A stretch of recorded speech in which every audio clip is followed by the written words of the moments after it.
Alrighty, guys. Well, we're having... You hear the music playing in the background right now. But it seems that we're... Oh, there he is! I'm here! All you people that did nothing on Facebook but doubt these two guys, they have... Shut up! Damn dogs.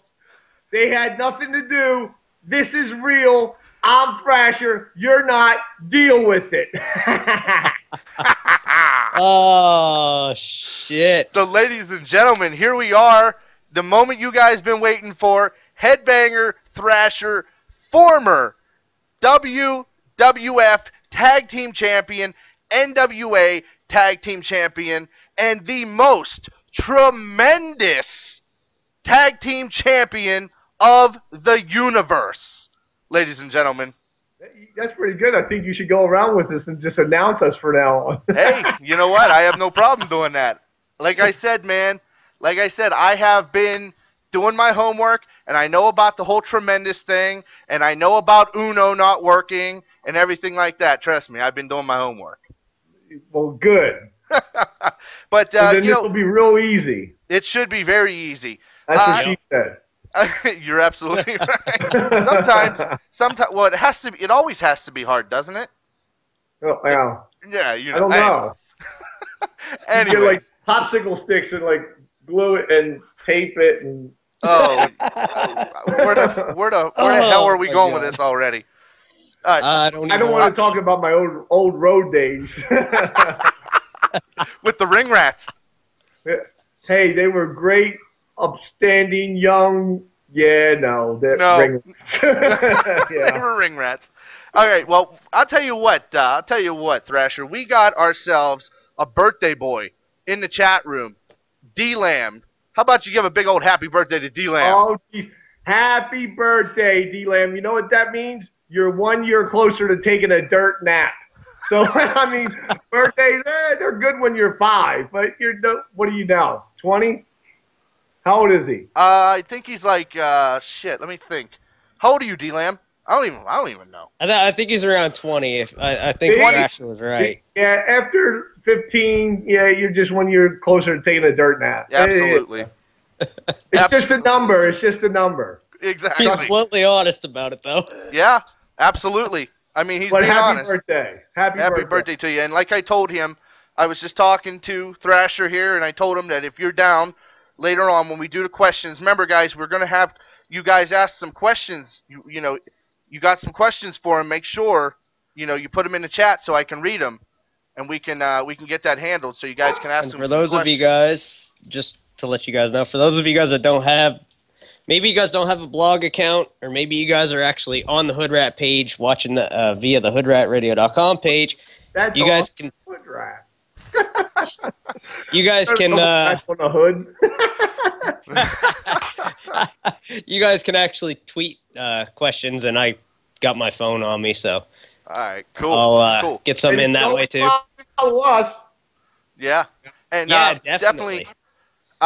Definitely, we got a shout out here to the GCA Global Championship Alliance. Got to give a shout out to them, and there you go. Follow on Twitter. Follow them on Twitter, guys. You better got that.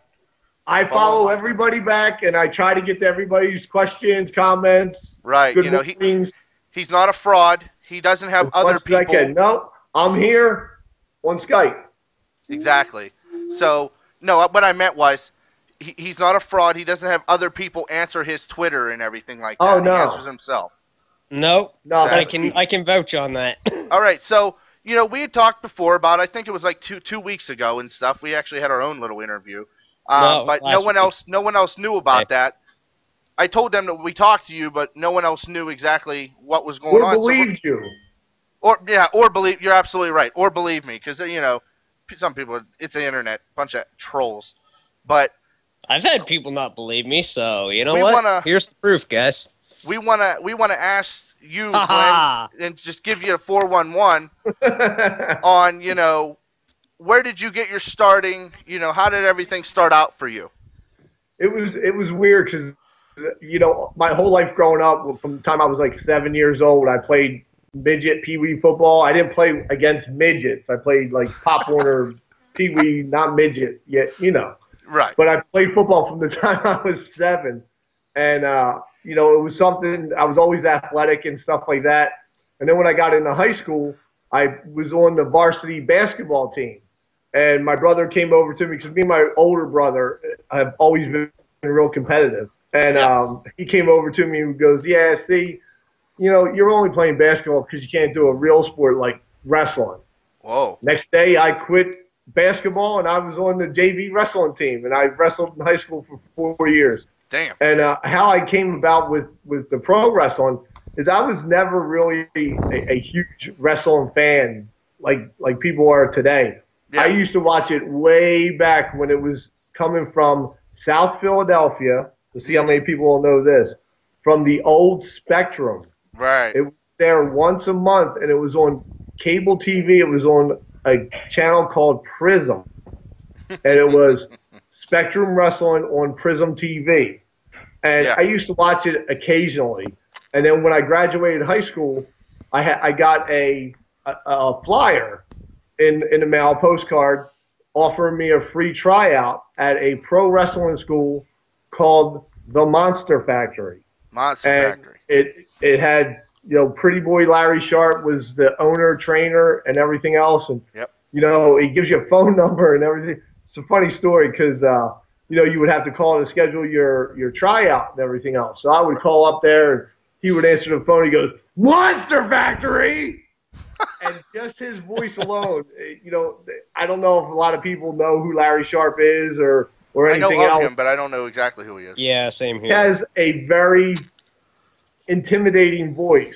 So half the time, I had to hang up on him like 4 or 5 times before I actually had the balls to go, hey, yeah, can I come down for a tryout? Now, when I was wrestling in high school, I was wrestling at 158 pounds. Yeah. Yeah, we had, you know, 171, you know, 158, 171. Right. So I would play football at like 200 pounds, and then I would wrestle at 158 or 171. Right. So I was losing like 30 pounds in like 2 weeks. So when I got out of high school, originally I went to a computer school. Yeah. And I got a degree in computer operations. Yeah. And, you know, it's just me now finding out how to use Skype. So, you know, technology today is way past it. Oh, you're absolutely right. You're absolutely right. So, you know, I was working 9 at night to 7 o'clock in the morning. I was 20 years old. And I was like, this sucks. Mm-hmm. So I still had that postcard. I said, you know what? Let me go down there. So I drove down there and everything else, and I walk in, and there's all these lights and cameras and just everything all over the place. You know, there's a reporter there, and it was from Australian TV, and they were doing a special on the Monster Factory and the Pitbulls, Gary Wolf and his tag team partner. Yeah. And they were like the big tag team, you know, back when I first started on the independence scene. And that was one of Larry's guys that he had. He had Bam Bam Bigelow. You know, he had Papa Shango. Yeah. You know, he's trained a lot of guys. Right. So I basically walked in there at 175 pounds, 170 pounds, and he puts you in the ring, and he shows you how to take all the bumps, all the falls. Right. And then he teaches you how to run the ropes. Now, he doesn't teach you how to run the ropes properly. He teaches you how to run the ropes. Because there's a right way and a wrong way of even running the ropes. Yeah. A lot of guys do it, and they lean into it with their ribs and stuff like that. Mm-hmm. That's the wrong way. You lean into it with your back, so you come, you know, straight out. Right. But he wouldn't tell you that until you signed up. So the next 3 days, I had a bruise probably from my armpit all the way down to my waist from hitting the ropes sideways. Yeah. But that's how it was back then. When you trained, you learned how to respect the business. Okay. So after I do the training thing and everything else, and you know, this is back when King Kong Bundy was huge. You know, you had Hulk Hogan in main events. Right. You had you know, just all these big giant. You know, Sid Vicious. You had Big John Studd. You had all these guys that were huge at the time. I mean, I'm 6'4", and I was 170 pounds, so I was like a rail. I mean, I was so skinny, I could get blown over by a wind. A good gust of wind, I was gone. Yeah. So I'm sitting in the office with Larry, and I said, listen, I said, I love this. I said, I love the contact, the physical contact. Let me gain, let me get over 200 pounds, and I'll come back. He looks at me and goes, kid, it's a lot easier to teach you how to do all these jumps, flips, and everything else at 170 pounds than it was at 210. Yeah. So that was the best sound of advice I ever heard. I signed up the following Monday, and in 6 months I was in Japan wrestling with Abdullah the Butcher and Giant Baba and Stan Hansen and Danny Spivey, and it was a whirlwind. Yeah. Is what it was. So that's pretty much how I got started. From the Monster Factory and Pretty Boy Larry Sharp. Wow, Monster Factory and Pretty Boy Larry Sharp. That's awesome. The best and only wrestling school to go to. It's in South Jersey. South Jersey. Is it still going? Still up and going. It's in Paulsboro. It's actually, it's not in the Paulsboro High School, but it's in the Paulsboro High School wrestling building. Like they have their Paulsboro. See, my phone's going crazy. Yeah. See, Paulsboro, their wrestling team has their own wrestling building. So Larry has half of that building, and the high school wrestlers have the other half. Yeah. Well, the phone going crazy. You blame that on Ryan. That was him. I know. Now, I'm being He's good all over over here. like a Come hooker. on now. Oh yeah, man. We were promoting you like a hooker, like a really expensive hooker. Yeah, get out of this one. But okay, so we got your start on how you actually started in the business. Another one of my questions is, how did you start with Chaz? How did you meet Chaz? How did you start with Chaz? It was funny. I started back in, I want to say, 91. Mm-hmm. So, for a lot of years until Chaz started, he started in like 93, 94. I want to say 94. I was, doing my own thing and everything else. And then I was also training guys at the Monster Factory. I was down there with Chris Candido. Oh. He was probably, at the time, one of the biggest names that was training down there. Yeah. I became the trainer. I trained Chaz, and then almost at the same time when Chaz was there was another guy called Paul White came in. Of course. And, Big Show. We all know him as Big Show. I trained Big Show, and then there was another guy that came in called AC Connor. Let's see if anybody knows their homework. I trained AC Connor. All right. See, I'm trying to think. That wasn't on the Wikipedia. D'Lo Brown. Oh my, D'Lo Brown. Wow. He used to, him and a bunch of his friends, he had about, let's say 6 or 7 friends. They used to come down to the school, and Larry would rent out the ring to them for it was like $50 or $100 an hour. And they would come in, and this was the start of backyard wrestling. They would come in, and they would rent the ring, and they would do their own show. They would videotape it. They had their own belts and everything else. And I finally went up to D'Lo one time. I said, you don't need that much training. I said, you just need the psychology of a match. Right. And I said, let me talk to Larry, see if I can't get you into the school and stuff like that and see how it goes. So, lo and behold, there's D'Lo. There's D'Lo. Yep. Okay, so how did you and Chaz become a tag team? I was just about to ask that. It's funny because when he came down, he went to a school that we used to compete against in high school wrestling. So we knew of each other. We just didn't personally know each other. Right. So when he came down, it was so weird. It was almost like I was looking in the mirror at myself when I first started. We were very similar in, body size and body type and everything else. And we had the same kind of personality. Yeah. So it just meshed. And then, I said, you know what, why don't we try to do this? Yeah. And, one thing led to another. We started out called the Spiders. We wore black masks. We looked like Spider-Man, but just in black. I seen that, yeah. And then, we went down to to Memphis, Tennessee, because I knew Jerry Lawler at the time, and Right. before Chaz came along, Larry would do a show once a month from his wrestling school. Yeah. And, he would always bring in some names to draw the crowd. Right, And of then course. all of us students sell tickets. Mm-hmm. And whoever sold the most tickets, that's who was winning and losing. Ah, okay, I see. So, so I knew all these guys beforehand and never wanted to go to a territory like Smoky Mountain or USWA by myself because it's a scary thing just to pick up and move somewhere for 6 to 9 months and not know anybody. I mean, it's a fact. It's something that's very hard to adapt to. Right. So once we started the ball rolling and everything else, and we had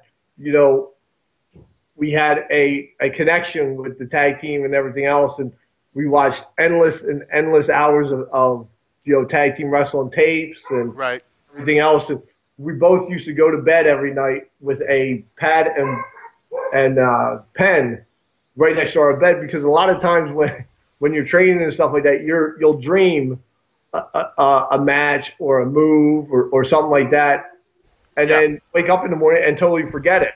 So I used to wake up, write it down, and then go back to sleep. Okay. That's how the stage dive came about, the power bomb into a leg drop. Right. So, and the very first one to take that was D'Lo Brown. D'Lo Brown. D'Lo Brown was the first one to take the power bomb leg drop. So, And I can quite honestly say I've sat on his face more times than I like to mention. oh, you actually sat on his face. Oh yeah, with Wow. It's a hard thing to actually get the timing down with it, because you got one coming down and one coming down. And, Right. It looks hard. Yeah.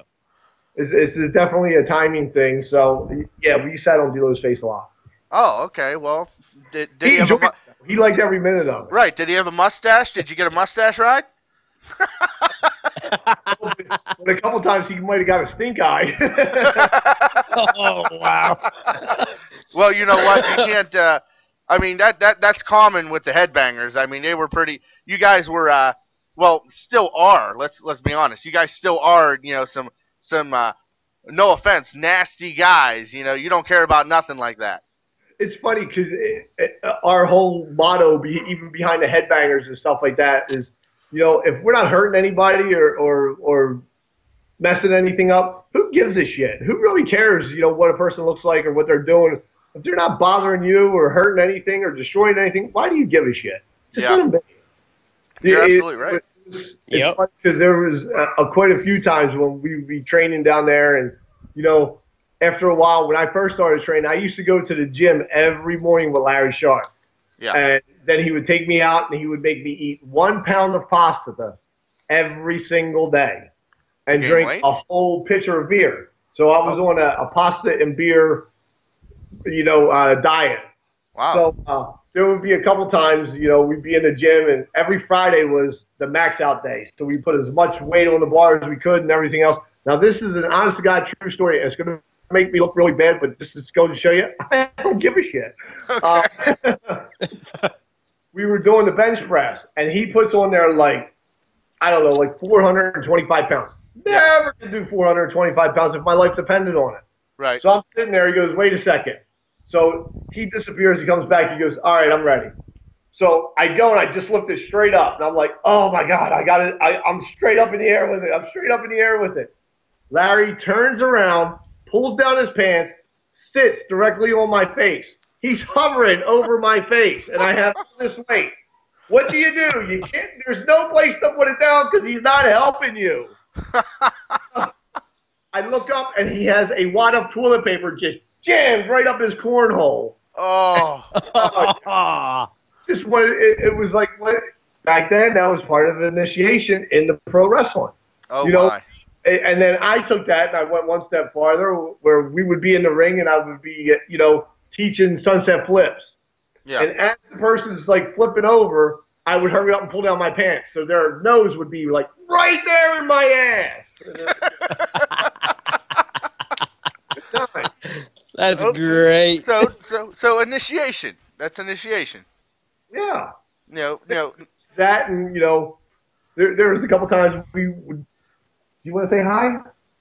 This is live over the internet. My daughter just came home from her 4th grade dance. Awesome. Hello. Say Hi there. How Hi. are you? Hi. Now go Hi. back in the closet. Now go back in the closet. I kid the closet. Oh my. Right next to the rubber. I mean galoshes. Oh my goodness gracious. Oh my. Now, Next- I have 4 daughters. I know. Oh God. my God. 4. Yeah, Bless you can you. keep them. I don't want Bless that many you. kids. Extreme, did you have a question? And they're, Yeah, And they actually, go- I just wanted to see if we could touch base on some of the guys that he's trained. I mean, some of the guys that he's trained are still in the business. I mean, look, you got Big Show, who still wrestles for WWE. You got Bert- D'Lo, who's yesterday still or- in the back at TNA. Like, yeah. Big Show's birthday was either today or yesterday. Oh, was yeah, I seen that on Twitter. Actually, Nasty, the guy that I live with, seen it. it? Yeah. Live with a guy? Yeah. We For all now, say yeah. it. I have to talk. Yeah. Oh, come on Get him, now. Glenn. Come on. Get him. Come on now. So I guess if you guys go out in the woods and go camping and somebody wakes up with a sticky ass, you're not going to... I just got Sorry. dissed by a wrestler. Okay. And you know what? You know the best thing about it? It's all right. It don't happen once more before. You can't do a damn thing about it, Ryan. No, you'd whoop my Edgar ass. will whoop your ass. Oh my. But today actually, I just got in the chat room. It says today. It's verified by Wiki that today, February the 8th, is Big Show's birthday. What do you want, I think? I don't know how old he is, but he's getting there. He's getting there. But okay, so how was it training a monster, a huge guy like Paul White, who he couldn't have been that nimble, could he? It's funny because a lot of people don't know this. Big Show was a unbelievable. I think he was an all-star basketball player, and when he came to the Monster Factory, I was always under the impression, I don't know how true it was, that he was in the Boston Celtics farm team for basketball. Okay. It's like where they take their guys and they go and groom. It's almost like AA for basketball or baseball or something like that. But Okay. you got to figure he was 7'2", and he was about 350 to 375 pounds. He could stand on the apron outside the ring and vertically leap inside the ring. He had a vertical leap of, I mean, he's 7 foot, at least 4.5 feet. He was unbelievable nimble. He was extremely nimble, more so than anybody would ever give him credit for. But I'm here to do it. Okay, cool. Hey, we got a question from the chat room here. Finally, our first question. I don't know how real or how serious this question is. I think it's kind of serious, but it says Thrasher. What was your opinion on the beaver cleavage and Chaz gimmicks they gave the Mosh around '99 and 2000? Well, that was when I was actually out with knee surgery. I tore my ACL and my medial meniscus. Mm-hmm. So I was out between 9 to 11 months. Yeah. So they just couldn't have him sit idle. It wasn't fair to him. Right. So it's funny because Jerry Briscoe used to always call Chaz Leave It to Beaver from the show Leave It to Beaver. He always looked like that character that played Beaver. Right. So that's where they came up with it from. They were like, all right, well, he's out. We'll try to do something with him this way. We'll do that GTV thing and finally bring me back into the picture. Uh-huh. And expose it for what it was. Because I don't know how many people actually remember it or anything else, but what it was is his manager at the time was accusing Chaz or something of abuse and all this other stuff, and she was painting on the bruises and stuff like that. And GTV was that candid camera that used to pick all that stuff up, and GTV stood for Glenn TV. Okay. From what we were told. So and that was supposed to bring me back in where I exposed her and everything else, and then we went back and did our thing. So what did you think of the gimmicks though. I thought it was, you know, the Beaver. I thought it was hysterical. I mean, it was back then at the time where you could actually, you know, they had characters. Not everybody was, you know, a clone of Stone Cold Steve Austin like they are today. Right. And you know, it was something that, you know, with the black and white, you know, vignettes that they were doing and stuff like that, it had some legs to stand on. They just didn't give it enough time. Okay. So, you know, we've never been the type that, you know, whatever he did and stuff like that, that's great. I mean, we're so close. We're like brothers. Right. Just to give you an example of how close we are, he moved to Florida, you know, 10, 11 years ago. Right. And, you know, I lived up in South Jersey, so we kind of, you know, lost touch and stuff like that, you know, throughout the years. I came down here for a family vacation. It just so happened he was having a surprise birthday party. It will be 2 years ago, May. And, you know, at the time, I was totally out of business. When I left WWF, I was totally out of the business altogether. I mean, I was so far out of the business, I was tipping the scales at 310 pounds. Yeah. Wow. So I was actually a supervisor for a pizza chain. I don't want to give them any credit and mention their name because they're fuckers. And no, I won't do that.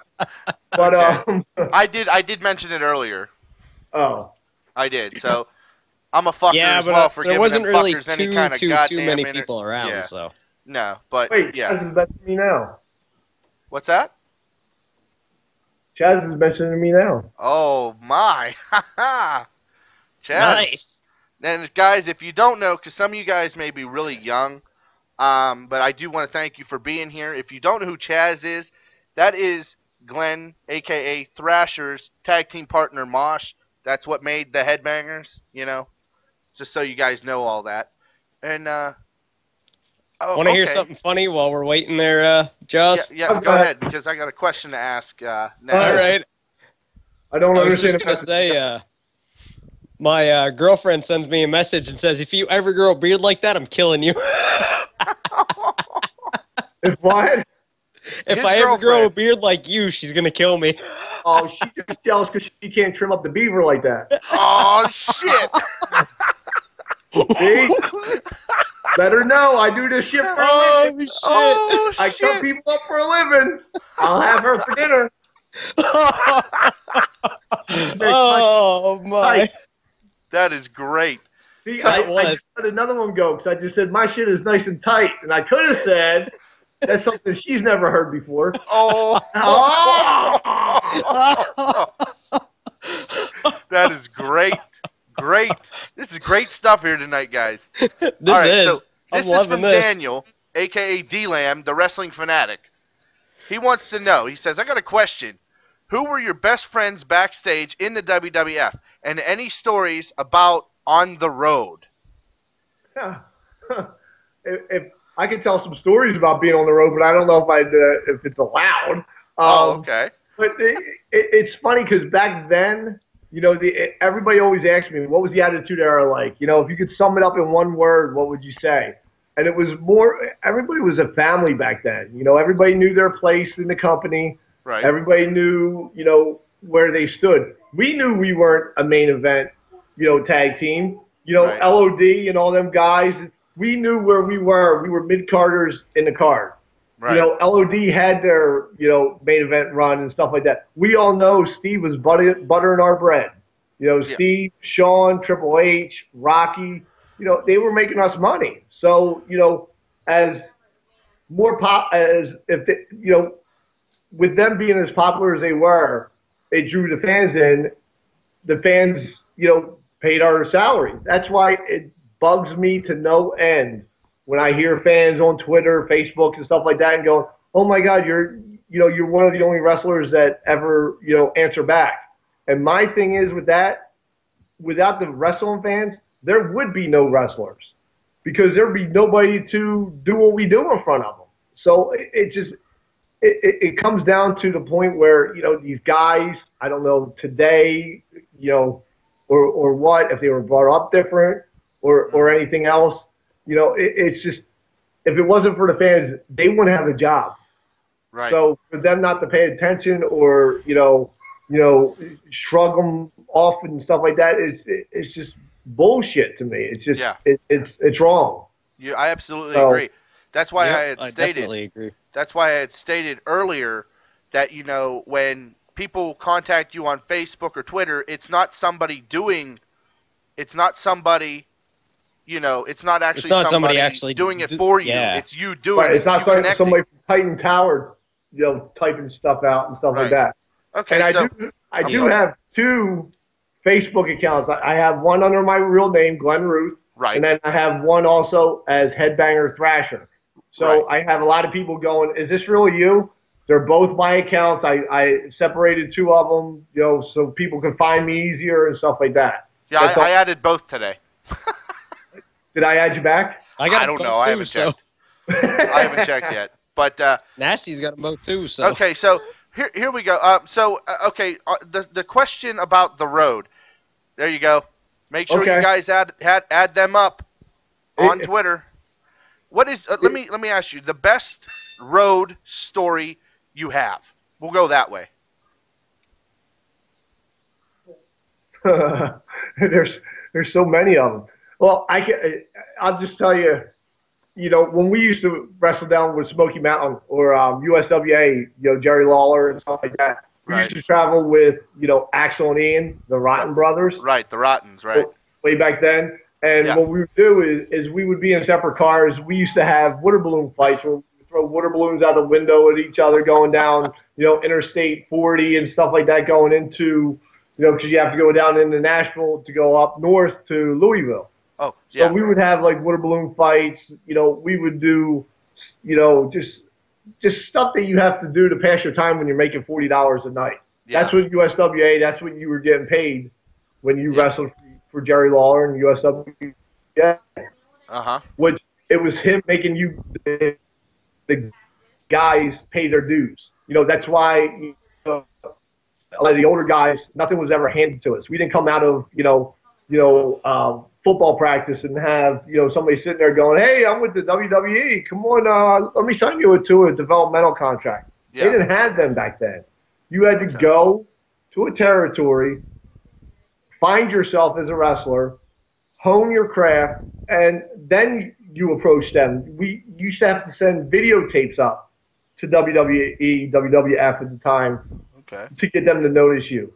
And at that time, we never had to do that because we were always the extras for, the Saturday morning superstars and stuff like that, back then. Yeah. Because I was always told it's a lot harder to make it look believable getting your ass kicked than kicking somebody's ass. That's easy. Kicking somebody's ass and making it look real is easy. Okay. But getting your ass kicked and making it look believable for that little kid in the front row is hard. Yeah. So, I did that for a while, with Barry Hardy, Dwayne Gill, and, all those guys. Yeah.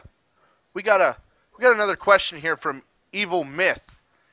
They want to know, I don't know if it's a he or she, how was it holding your first singles title in WWF when you, this is kind of like a jab, I guess, when you held the hardcore title for 37 seconds. 37 seconds, that's right.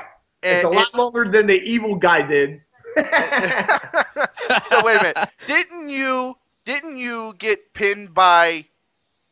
Wait, you pinned who? I don't even know who I pinned, but I remember I got hit in the head with a fire extinguisher. Oh, nice. And I believe it was Pete Gas that hit me with it and pinned me. Yeah, I'm actually pinned for it. Is that what it says? I'm looking right now. And we apologize about your phone blowing up. That's our fault. So, his fault. Oh, that's definitely quote unquote my fault. I'm looking here now. Actually, where the hell? I don't remember who I pinned for the belt. All I know is I did it backstage. It was 2 guys from the Mean Street Posse, though. Yeah, it was. Yeah, Pete Cash pinned me because he's the one that hit me with the fire extinguisher. I still say something to him to this day. I think you hit.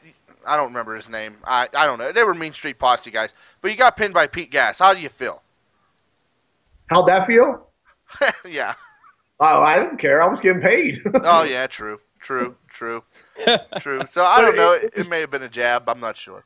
That whole WrestleMania Battle Royal hardcore match was so much fun. Everybody's like, "What was that like?" To be in a match like that. It was fun.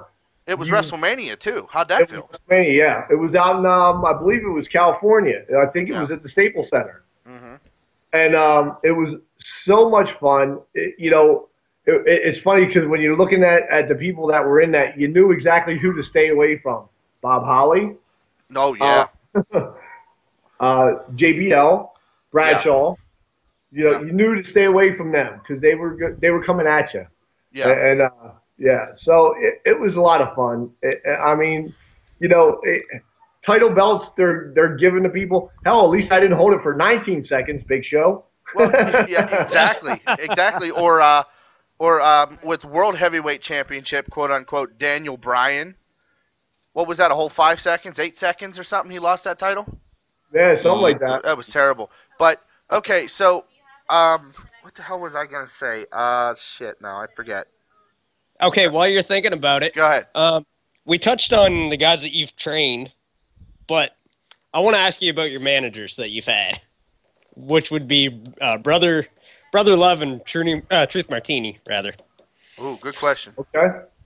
Because I've seen a lot of videos of Truth, and he looks kind of like he's a hard guy to deal with. Well, actually, Truth was a hell of a wrestler. Before he had a neck injury and it forced him into being a manager. But I mean, if you look at it like through a wrestling fan, because I always look at it through a fan's eyes. Right. Is there any other manager that's better than him on the mic that gets the point across? That can really either stick it to somebody or make a valid point or anything else? Who else is better on a mic than him? And right now, in any company, you don't. I don't know at this moment in time, nobody really. I mean, what about like D-Lam had just said there? What about Paul Heyman? Yeah, I mean, you got to think of Paul, of course. Yeah. I mean, there's nobody that's going to come close to Paul Heyman as a manager and Bobby Ray Heenan. It's so funny because when you listen to his interviews and stuff like that, you think it's legit, a shoot with him. Yeah. Because he's that, he's that good at what he does. I mean, there's nobody better than Paul right now. Absolutely. Yeah. But I mean, if you think about it, name five managers that are in that class. You got Paul Heyman. I'll even give it to Amy. AJ. Yeah. I think she's really good and she's rising. And then you got Truth.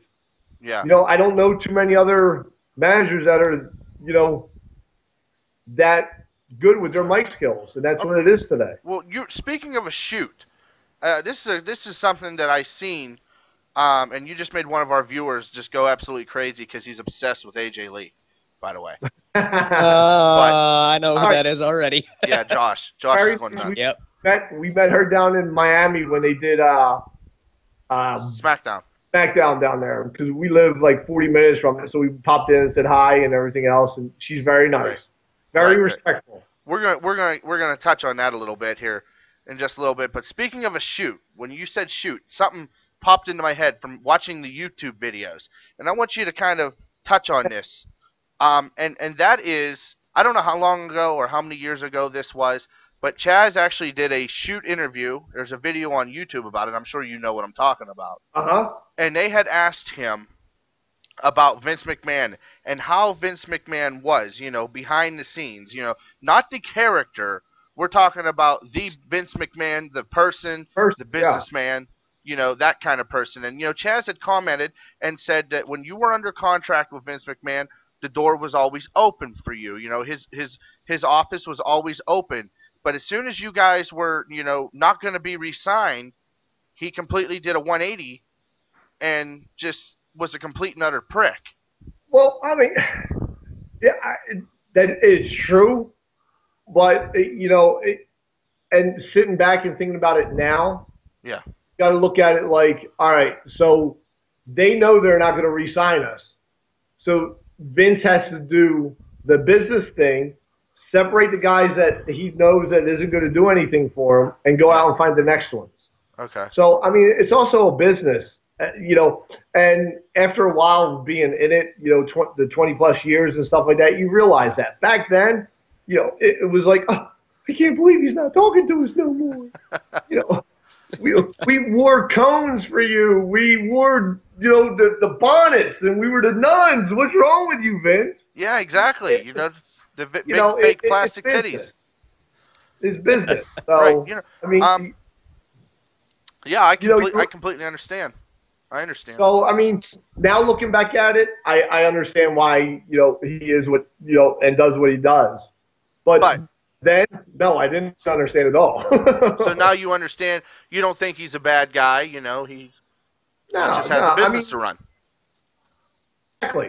That's why, you know, and this is going to rub people either the wrong way or whatever. But, you know, everybody talks about, you know, the screw job with Bret and everything else. I think they both had valid points. It was miscommunication. Vince didn't want his champion going to WCW the very next day. Right. He called the WWF champion.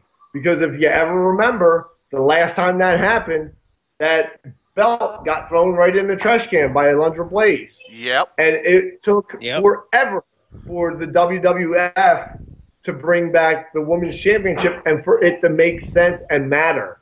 Right. So, you know, was Vince wrong for doing it the way he did?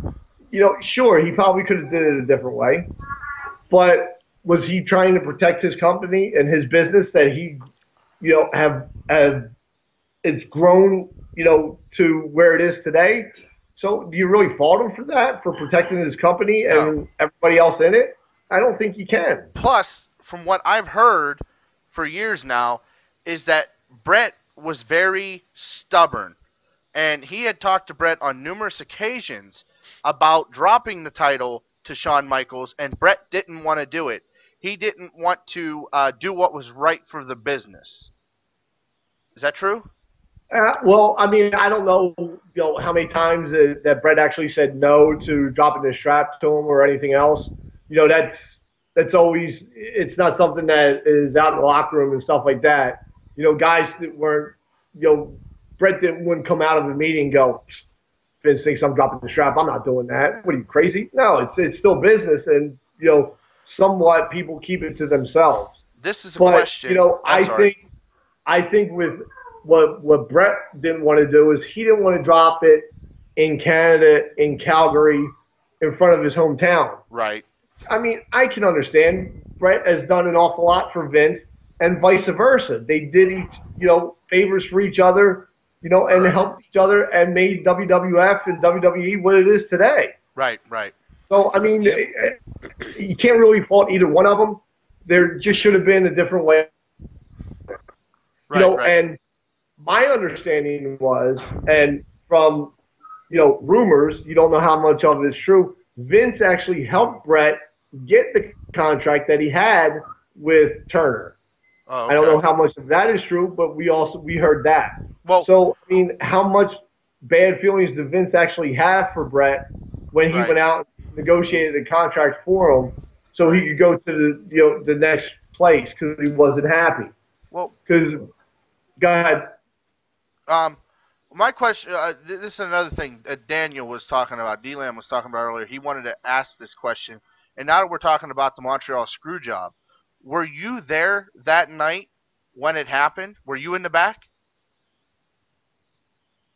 Yes. Yeah, you were in the back? Okay. Yeah. I mean, none of that was staged, right? Like, from what you know, that was real. What, Vince getting knocked out? Yeah, Vince getting knocked out, Bret being legitimately pissed off. Oh, no, that was all a shoot. No, Yep. Oh, really? Oh, yeah.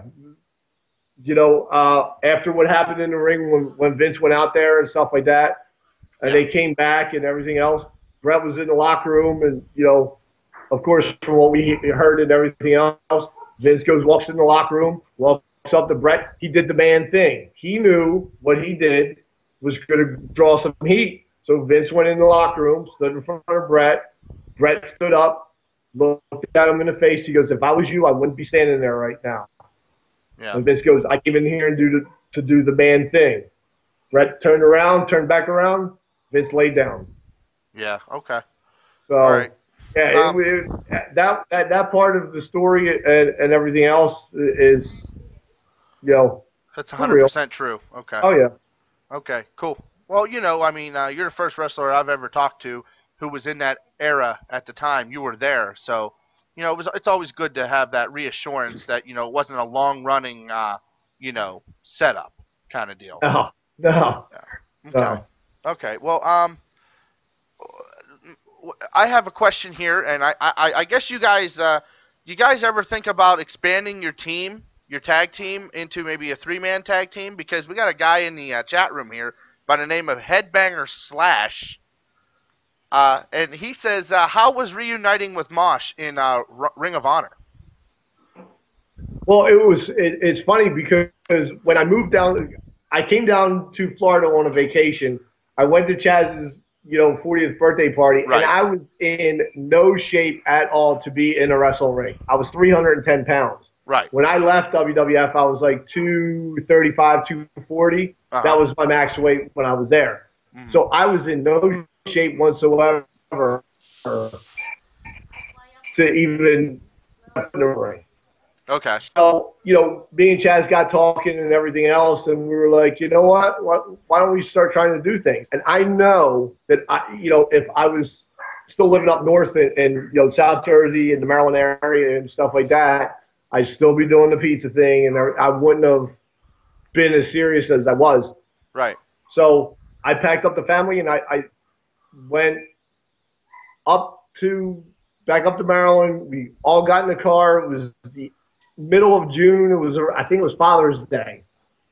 We packed everything up. We came down here. We, found stuff and everything else. I started in the gym on August 15th. It'll be 2 years this August. Yeah. And I can actually sit here and say that I am in better shape now than I ever was before nice. I even left. I'm like 225, 230 pounds now. Yeah. And, I guess as you get older, you learn to take better care of yourself. Yeah. Hey, who was that? Was that your boyfriend that just walked behind you?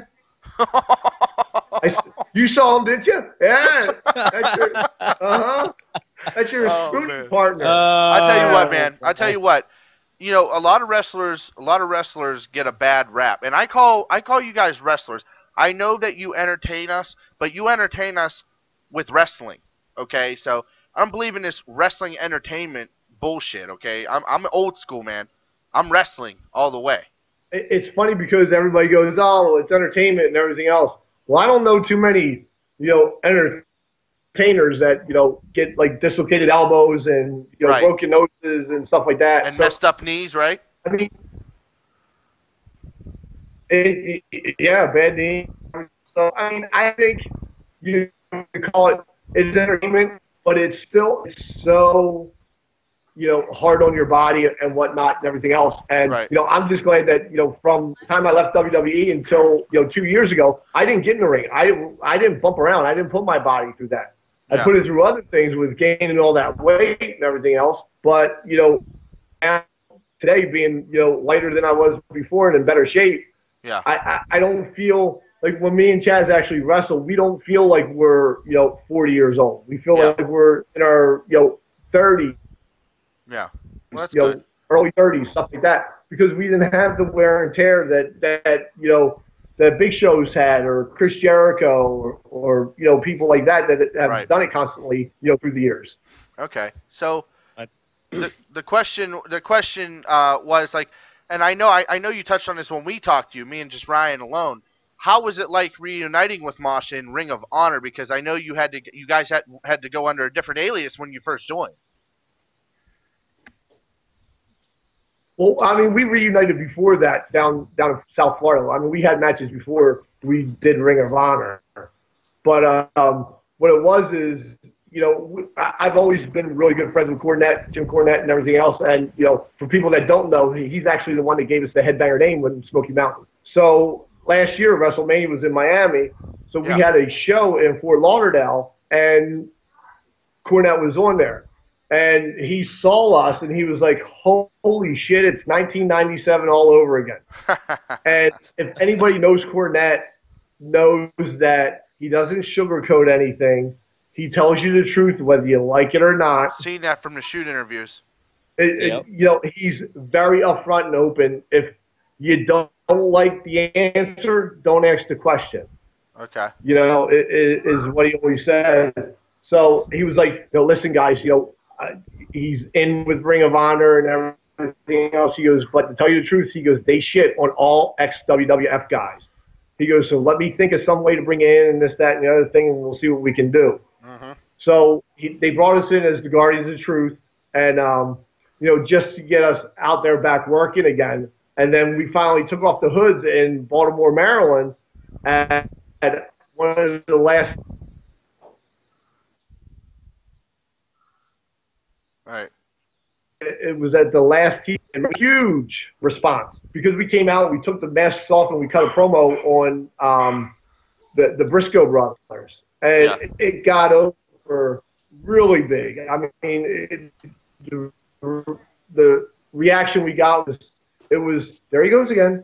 It was it was arm tingling. It was goose bumping. And it was nice because, you know, we did a lot of stuff in Baltimore and Maryland and stuff like that. So it was nice. And then when we went out to Pittsburgh, it was right after the first of the year, I believe. Pittsburgh, yeah. That's where I'm from. Oh, no, it was in September. It was like September 22nd. It was my daughter's birthday. It was September 22nd. And we got a huge reaction out there in Pittsburgh also. And we went in with the rest of the Briscoe brothers. Yeah. And we had a very solid, good match that, you know, we felt really good about. And then, you know, we find out Cornette left Ring of Honor. And, you know, we called him up, find out if we were coming up on TVs. Yeah. And they said, well, we're not going to use these TVs. But, you know, keep in touch with us and we'll let you know. We were only on an appearance basis anyway. Right. So, you know, Ring of Honor, we thought we could have really added to it. You know, we could have had a really good thing with the Briscoes going. But, you know, we're not the boss. We're not, you know, who says what goes. So, yeah. Well, that's cool. It is what it is. So you were much happier being the Headbangers, something you're used to for all them years, than being Guardians of Truth. Oh, my God, yeah. You know, I don't know about anybody else, but those nut hugger tights just don't, they're too constricting and too tight for me. I like my skirt and my boxers. I'll take them any day. All right. It's funny because the Headbangers are who we really are. I mean, that's really us. Mm-hmm. You know, as you can see, I still have my earrings in. And, you know, I have all the tattoos. It's always been like that. You don't mind? I'm not. What's that? You don't mind getting spit in the face by Chaz all the time? Nah, I'm used to it. Okay. All right. Yeah. All right. I mean, you know, I mean, at least now we know that he spits and doesn't swallow. Yeah, no, well, that's true. I'm just playing. Oh, God. He's going to be knocking on my door tomorrow. I can see it now. Oh, John, the nice to know you, man. John getting his ass kicked and having the Headbangers come over and hit him with the stage dive. Oh, it'd be epic. Hey, as long as it goes on YouTube, we're all good. I'd die a happy man. But D-Lam here, and you know, he's got the real in-depth questions, and this is something that I don't really hear about too much on the internet, and we're going to try to touch on this.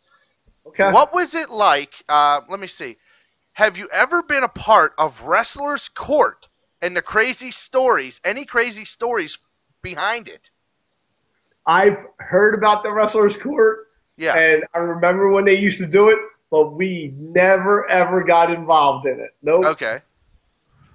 So I couldn't even tell you any stories because Wrestler's Court was behind closed doors.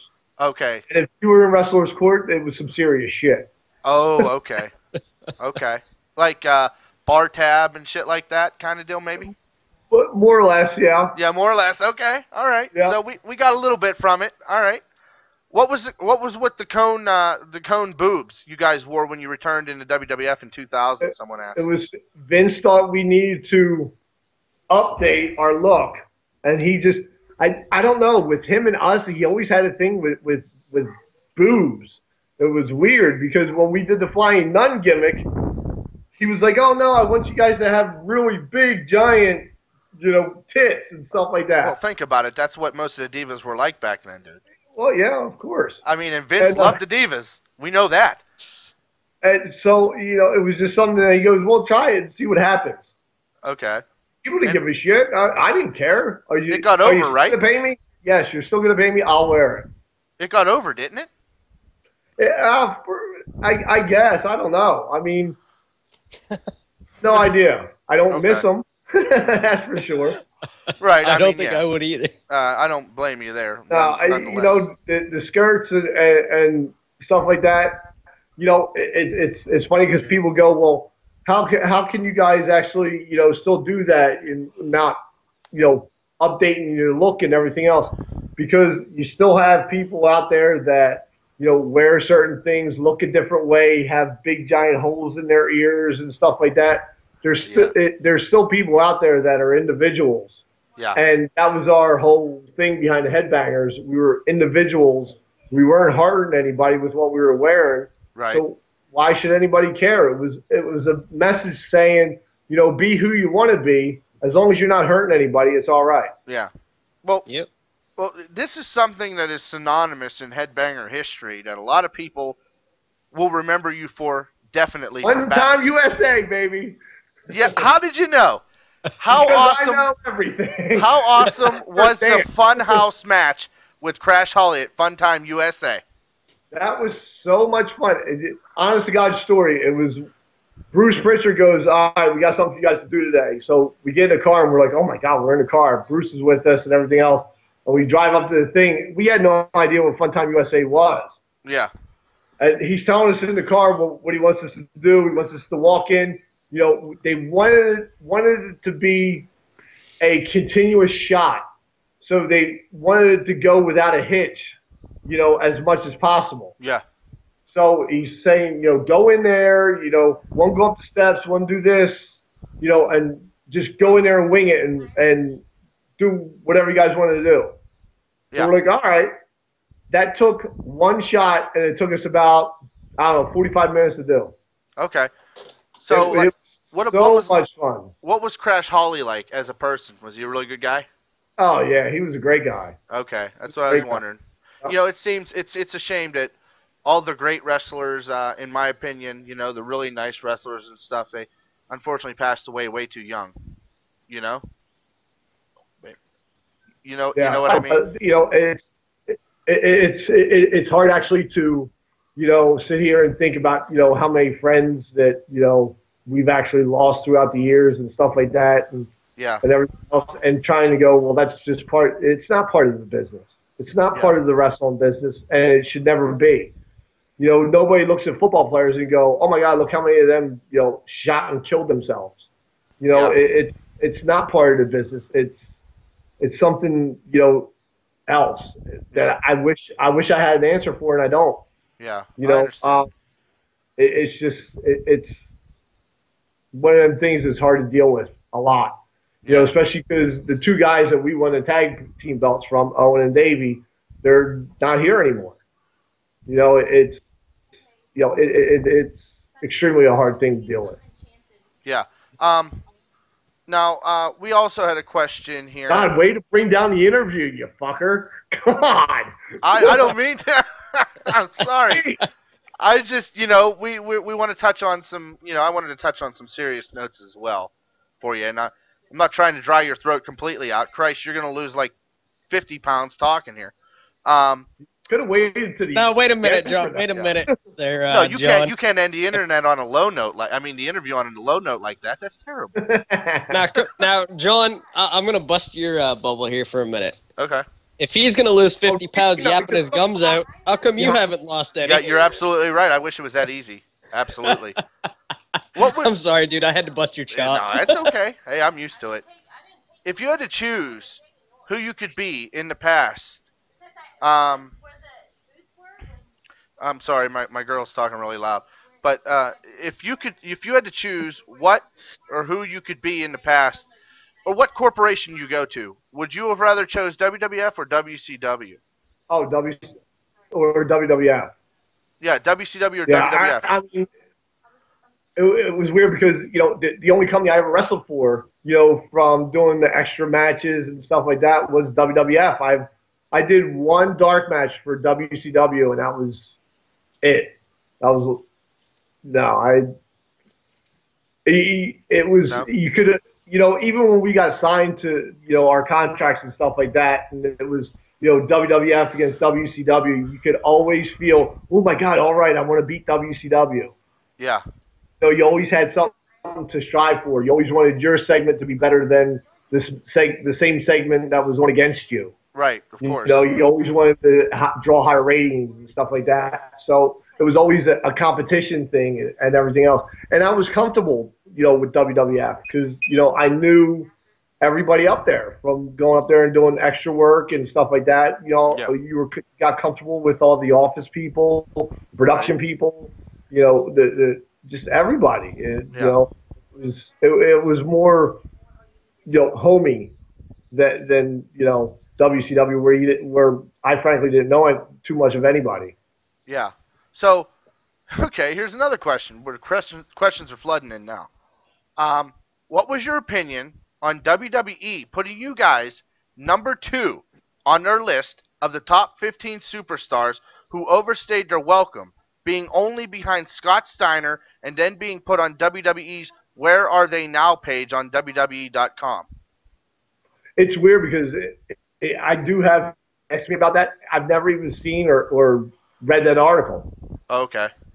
And I don't know, you know, you got to remember the magazine and stuff like that is a whole different entity than, you know, than Vince and stuff like that and everything else. I mean, Right. Sure, you know, it gets looked at and everything else, but it's not, you know, it's for reading. It's not real. I mean, you know, if we overstayed our welcome, they could have let us out of our contracts earlier. I mean, Jesus Christ, they have all the power. Yeah. So if you know, if that's what it was, you know, they had the way out. We didn't. Right. Right. You know, that it's silly, and then be voted, you know, 10. What were we, number 10 of the worst tag teams? Number 2. WWF ever had or whatever. Oh, I don't know about that. I'm just talking about the overstaying thing. I don't know about that. I heard about that too. That, you know, we were the 10th worst tag team champion of all time and stuff like that. Well, you held the belts for 30 days, right? Right. That's a lot longer than some other tag teams could say they've held them lately. And then what's funny is you didn't have to put the tag team belts on us, and then after we lost those, you didn't have to put the NWA tag team belts on us. Yeah. Well, you guys were always champions because you guys were always the tag team champions of the universe. And see, nobody ever remembers that we used to come out and make fun of everybody. Nobody remembers when we came out and we were called the Dummy Boys after the Dudley. We came out with glasses on and everything else, and we had the shirts. Mm-hmm. And then we went in, we wrestled Bubba and Devon. Nobody remembers when we came out and we had one piece of hair sticking straight up our head just like this. And it was we wrestled against Chris Jericho and Mr. Hughes, when Mr. Hughes was Chris's bodyguard. Okay, I don't remember that. Yeah, I don't remember any of that. Well, that's 'cause you're 12. Nobody remembers, you know, when we used to come out and make fun of, you know, the oddities and. I remember that. We used to come out and make fun of everybody. I mean, that was our shtick. That was the thing that we did. We used to come out and make fun of. Right after we lost the tag team belts and Billy and Jesse started doing tag team champions of the world, we came out and go, well, you know what? Let's imitate that universe. Yeah. And that's when it's so funny because people see us now and they go, you got toy belts? But you don't remember. We used to have those foam belts, and we used to wear them to the ring after we lost the championship and the WWF tag belts and everything else, just to make fun of DX and Billy and Jesse. Yeah. So how was Billy and Jesse, though? What's that? How were they? Did you get along with them real good? Oh, yeah. I mean, we still talk to both of them quite a bit. I seen a YouTube video. You guys were with Kip, and you guys were in a kitchen. I don't know where the hell you were, but how long ago was that? That was That'll be a year this WrestleMania. Oh, okay. All right. Yeah. You guys were rubbing your hands, and you rubbed one of his nipples. It was kind of weird, but you know, I mean, that's just how you guys are. Billy likes the nipple rubbing. Oh, okay. All right. Hey, I don't know. I mean, hey, I got to tell you though, that time Chaz got a 2-for-1 deal because he got to spit on both of you at the same time. Yeah, exactly. It's so funny because I never know when it's coming. I just know it's coming. Yeah, it's coming, and you just brace yourself for it the whole time, right? Yeah, I don't know what you're talking about, but I'm talking about Chaz. What are your thoughts on Vince Russo? I wish he would have wrote us better storylines. Finally, the truth comes out. So funny because everybody has such bad things to say about it and everything else. But, you know, who was the writer for the Attitude Era? Vince Russo. Yeah. Right. So, I mean, how can you... I mean, yeah, I mean, I don't know what he did over at WCW. I wasn't in that company. And it was bad. Frankly, I don't care. It was bad. But, you know, Yeah, it was pretty bad. When he was over there, he was, you know, he was on top of his game. I mean, you know, how can you really say anything bad about him when he took WWE from, you know, being second in the ratings to being number one and being WCW in the ratings? Right, right. So, yeah. you know, I wish we could have, you know, have done more. I wish, you know, some of our storylines would have lasted longer. Like, you know, with Billy and Jesse, we could have done more stuff with. Yeah. Done at least, I would have loved to do, you know, a storyline with them and everything else. You know, basically the ones that we did the storylines with were the God with Realities. Yeah. Shut up! I know I'm loud. There's my 19-year-old chiming in. Oh, that's the Shawn Michaels lover, right? Oh. I woke her up from her beauty sleep. Oh, you know what, Glenn? You better call Shawn up and have him, you know, calm her down. Remember? You told us that story.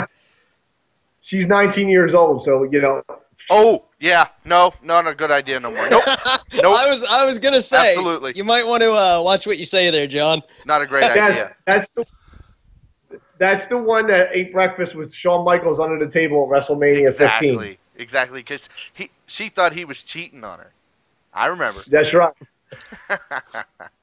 Yep. But see, that's how the Attitude Era was then. It was so funny, you know, for the people that don't know the story, is we were eating up at WrestleMania 15 in Boston, and my daughter at the time, she was 4 or 5, had a big crush on Shawn Michaels. So we go downstairs to eat at the restaurant and everything else, and there's Shawn and his girlfriend over there at the table eating. So as soon as my daughter sees that, she hides under the table. Like, Jesus Christ. So I'm trying to get her out from under the table. She's like, no, he's over there cheating on, blah, blah, blah, blah, you know, 5 years old. Mm-hmm. She hasn't changed a bit. So I go over to Shawn and I go, Shawn, my 5-year-old daughter is eating under the table because you're cheating on her. Oh, boy. So he just starts laughing. He picks up his plate. He comes over, and he goes under the table, and he eats breakfast with her, and everything was fine. That's good. That's awesome. And by the way, everybody, that's my all-time favorite wrestler, so I'm glad to hear that. You know, and that's how Shawn was. I mean, you know, he used to come over and give us pointers and you know, say, hey, try this, maybe try that. And that's how it was back then. You know, everybody was helping everybody else, so it made it really nice. You felt like you had freedom to go up and ask anybody anything. You know, we could go up to Bret and Owen and Davey and ask them their opinion on things. Yeah. You could go up to Steve and ask him, you know, different stuff. You know, it was, and just when we were in Miami, you know, I don't know if we weren't there long enough, if a lot of guys still do that. I don't know. Yeah. You know, it's hard to say, but I can say when we were in Miami, everybody was very respectful to us. They came over, you know, said hi. We said hi to a lot of people. You know, it was very nice. You hear a lot of rumors about the locker room, how it is today and everything else. You know, there wasn't too many people playing cards or dominoes or anything else like that. Right. But, you know, it was still very respectful. Yeah. So, which was nice. Yeah. So, okay, here comes another question. Because, boy, oh boy, they're chock full of them here tonight. Do you like the way WWE is going, or do you think they should go back to what it was back in the day, like with, you know, the WWF days in the past? Well, it's weird. I mean, the way they're going now, they're more geared to, you know, I guess the 8 to 15-year-old demographic now Yeah. than they were back then. You know, back then Vince's, you know, saying was TNA sells, Right. tits and ass sell. Right. So that's why he had the divas he had, and that's why he did lingerie matches, you know, whatever. And you know, it was a little bit more cutting edge back then than it is now. Yeah. You know, do I think it would work now? I don't know. I mean, I really think Punk and you know Ziggler and you know the top guy. I think they could pull it off. Yeah. But do they have the underneath guys to help that? Mm-hmm. You know, if you look at their roster and compare it to you know the roster back in the Attitude, can somebody let in the crying dog for God's sake? No. Put peanut butter on the roof of their mouth. But if you compare each roster, you know, to what they have now to what we had and stuff like that, I honestly think our roster was more solid than you know what they have now. And I only believe that's because of the underneath guys aren't getting the TV time that we had. Yeah. You know, we had Shotgun Saturday Night, SmackDown Raw. You know, we had different programs like that. I mean, I don't know if they don't have a Shotgun Saturday Night anymore. Yeah, I know. You know, they got that you know Wednesday main event. Is that one for an hour? Or is it still a half hour? The main event's like a half an hour. Yeah, you can't get much accomplished in a half hour. 2 matches. Yeah, with all the commercials, it's an hour. Oh, it is? I watch it afterwards, and I mean, no offense, but I don't watch that bubblegum crap. So you know, that's just me. It's so funny because everybody always asks me, do you still you know follow WWF and or WWE and stuff like that? And from time to time, I'll watch it occasionally and to see what's going on and everything else. Yeah. But I can tell you, I watch TNA every week. Yeah, I love TNA. Absolutely and love TNA. I only like that because I think their storylines are getting so solid right now. And I think they're right on the bubble. They're right on the bubble. I reflect with TNA. Major competition for Vince. I reflect with TNA on the fact of all the older superstars that were in the WWE at the time.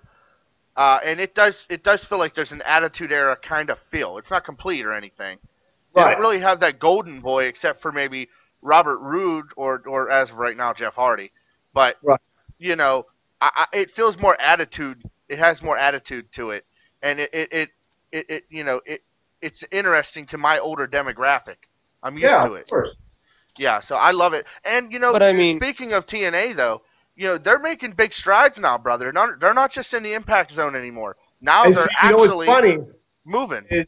I believe that Vince thinks they're competition too, because I just recently read, I don't know how true it is or anything else, that he has gone out of his way to contact, I guess, cities that TNA runs in and stuff like that. Same thing. Yep. The same building. Yep. To me, that's a signal of competition. You don't do that to somebody that you're not in fear of or worried about. Exactly. So, but I mean, the guy next to me here made a valid point about that, because we were actually talking about that last night, and he was saying, how can Vince go to all these places and say, don't let TNA in there, and them guys actually listen to him? What he does is he has a contract, and it has a no-compete clause in it. So no outside wrestling promotion other than WWE can have that building. And they sign like a lease for a year, and they're WWE will have to go there 3-4 times, whatever. Yep. But they'll have in that contract that TNA or any other wrestling organization cannot compete in that building. Yeah. Okay. So I got like four questions here I have to get through.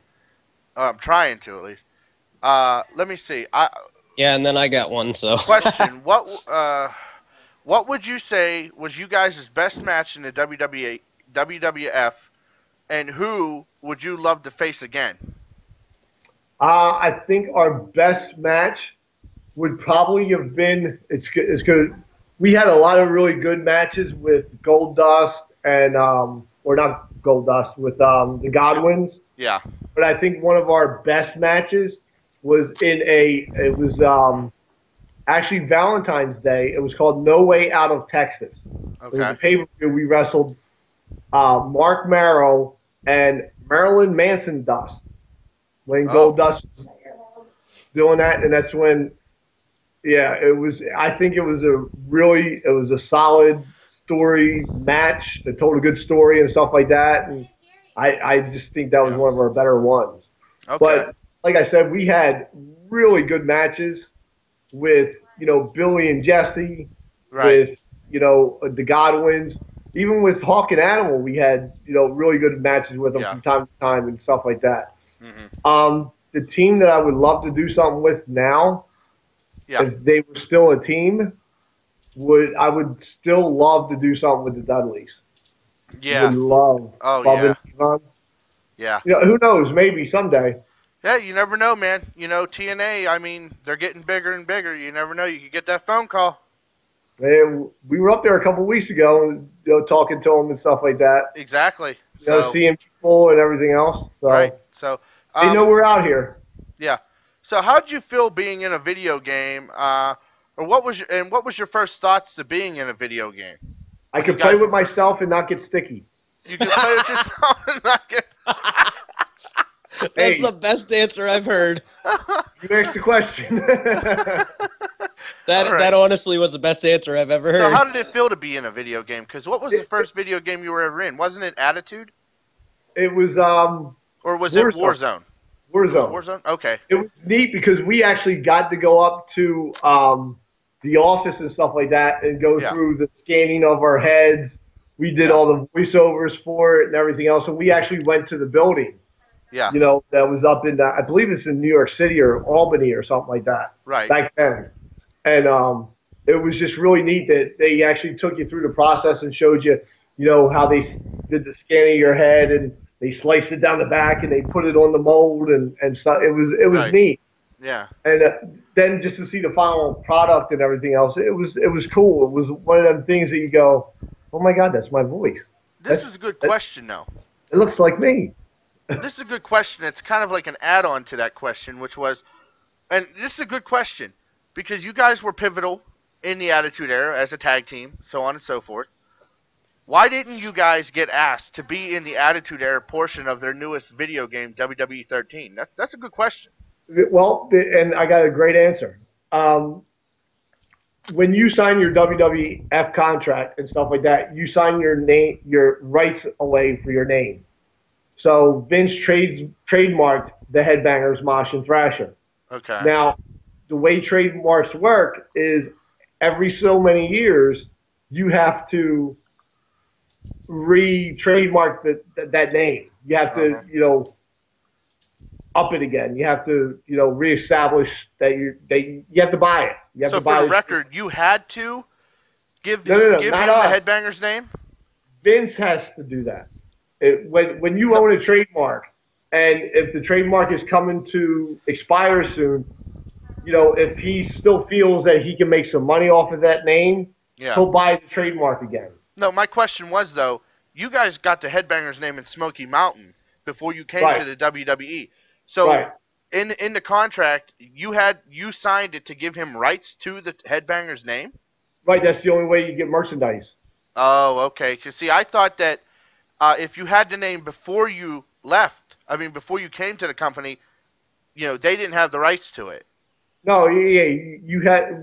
We signed away the name, so he went out and he trademarked it, and then after so many years, if he doesn't re-trademark it, it's up in the air, just like the old ECW trademark.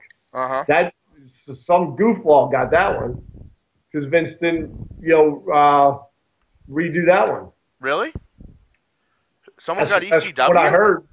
That's from what I heard. And so our trademark was never, bought back into from Vince, so we actually own it now. So yeah, so I was just wondering, like, that's why. That's why we weren't on the video game, is because he didn't own the rights to the name anymore. Well, you're on my video games as the tag team champions because that's right. You know, and you guys have been my tag team champions in my universe mode, which I don't know if you know about the new video games or not. Make sure to follow them on Twitter, guys. You see it right there. But I don't know if you know about the newer games or not. I don't. Okay, well, universe mode, it's a big thing where, you set up matches and everything. It's kind of like you played a booker in a way, kind of. And it's an ongoing thing. And you guys, I will honestly say, have successfully defended your titles. And people online can make created wrestlers, and people can really, really get down to detail with them. And you guys as created wrestlers on there are phenomenal. Take a look on YouTube sometime when you get a chance at the Montreal Screwjob. I actually had somebody send me pictures of it, and they look really, really good. Yeah. And you guys have been my tag team champions on my Raw is War for 3 months in my universe mode. So be very happy about that. Also, let's see. What's your opinion on Austin Aries and the Aces and Eights storyline? Austin Aries is he is you know who he reminds me of is Dean Malenko. Yeah. And like technical wise and just his work ethic and stuff like that. He reminds me of Dean Malenko for some reason. Okay. When I think Austin Aries, I can see Dean Malenko. Okay. But I think, Aries' work and everything else in the ring, just top notch. I mean, he's got it. He has it. He has that all-around feel. Yeah, he can mat wrestle with you. He can do the high-flying stuff. He's extremely versatile. And he's good on the mic. He's got unbelievable mic skills. Yep. Yeah, he's all-rounded. That's what I meant. Yeah, he's got the whole package. So they should have left him keep that title a little bit longer, in my opinion, because he was a damn good champion. You know what? He didn't need it. He really didn't need the title. Well, now he's got it with Bobby Roode, so he's tag team champion. That's a damn good tag team, dude. Bobby Roode's a great wrestler, and he's not bad on the mic. I can't say he's great on the mic, personally, in my opinion. I think he's not bad on it. He's okay with it, but if you let Austin Aries be the voice, the mouthpiece of that tag team, it'll be great. He's better than most, we'll say. True, Bobby very true. Roode is better than, great wrestler, no doubt. 9 out of 10 guys up in WWF. Nothing beats Beer Money in TNA, though. I'll tell you, I love that tag team, man. Yep. Cowboy James Storm and Bobby Roode. It was a great tag team. So and now look what they're doing with him. The Aces and Eights, I love it. I think it's great. I mean, I think now with everybody losing their masks and stuff like that, I think it gives people somebody to hate. Did you know?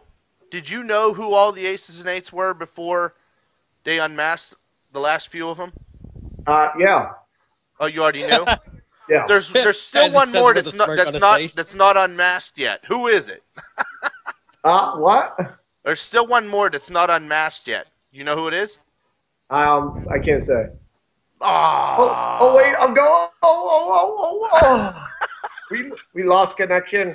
Please try your call again. Oh.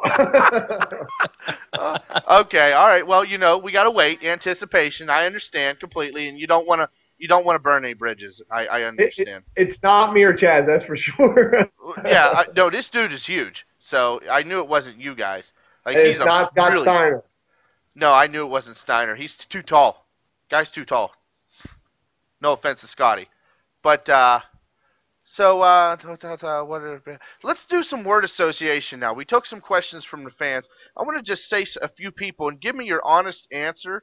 Honestly, what you think of them. Let's do some word association. Bret Hart. Great guy. Great guy. All right, this is going to be kind of a downer. Owen Hart. Gone way too soon. Miss him. Gone way too soon. Absolutely. I think we all agree with that. It's funny. I'll give you a story about Owen. Okay. Just to tell you what kind of guy he was. Sure. When the other wrestlers were wrestling in their hometown, like say me and Chaz, we were wrestling in Philly, we would always bring our family over and our kids and whatnot and everything else. And Owen would, when we did TVs and stuff like that, he would travel and he would have crayons and coloring books in his bag. Yeah. And he did that so he could color with the kids in the lunchroom. Yeah. I mean, that's just the kind of person he was. Right. So, I mean, to say a great guy is such an understatement. You know, Yeah. that whole Hart family and everything else, they're so rich in tradition. And, you know, I sound like I'm tooting our horn and everything else, but, you know, Yeah. it's gospel. It's the truth. Right. Right. I understand.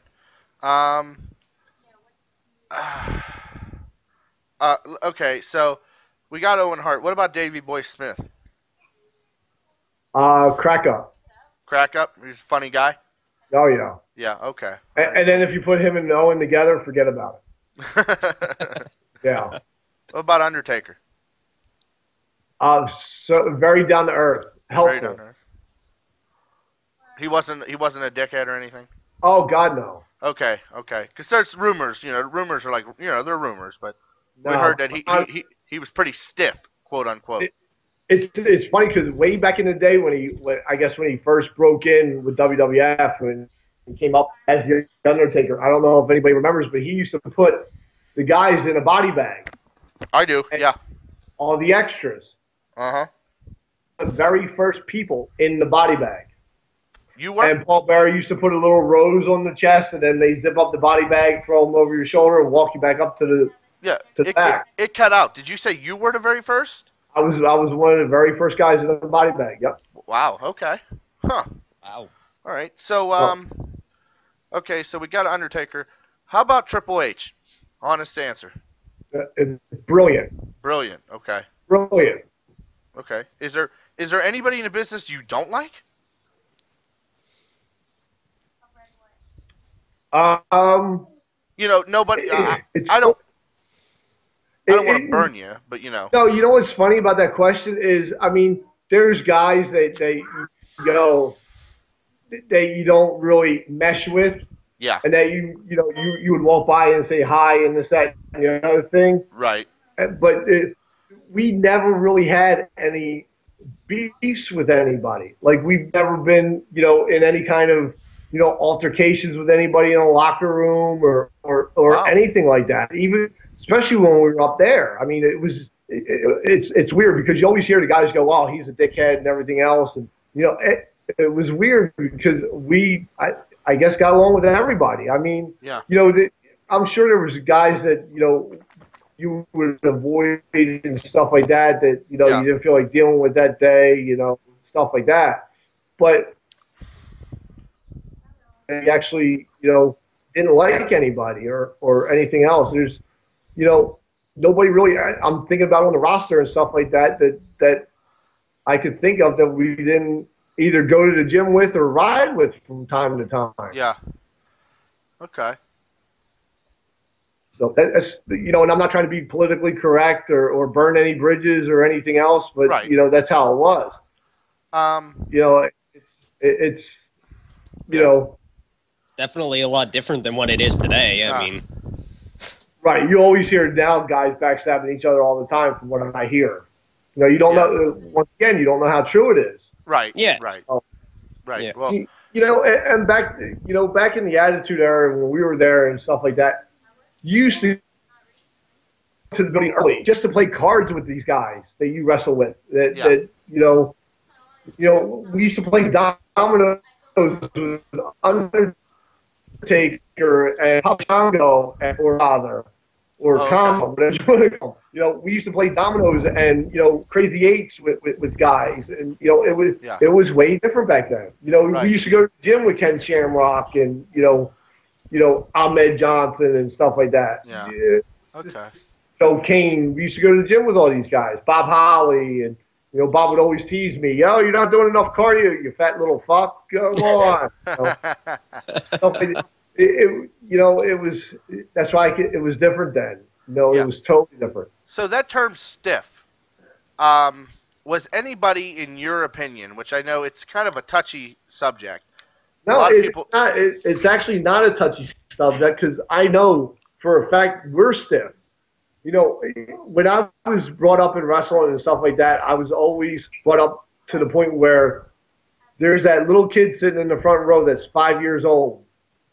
he's going to go home. He's going to try some of this stuff. Yeah. I've never had, in 20-plus years of doing this, have a fan come up to me after wrestling and go, hey, I saw you throw a punch and you missed by that much. Never, ever had that, because every time I punch, kick, or do something to somebody, I do it to an extent. I don't do it to the extent to try to hurt somebody. I do it to the extent of believability. So you do actually hit them, though, right? To an extent. Oh, yeah. Yeah, okay. All right, that's what I was wondering. That's why when everybody talks about stiff and everything else, and well, that's us. That's the way I was brought up in wrestling. Okay. You know, if you can't feel something, how are you going to sell it?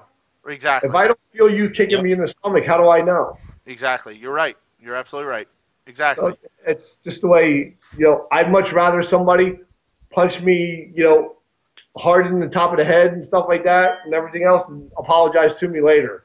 Yeah. But, right. You know, that's how I am. I completely understand.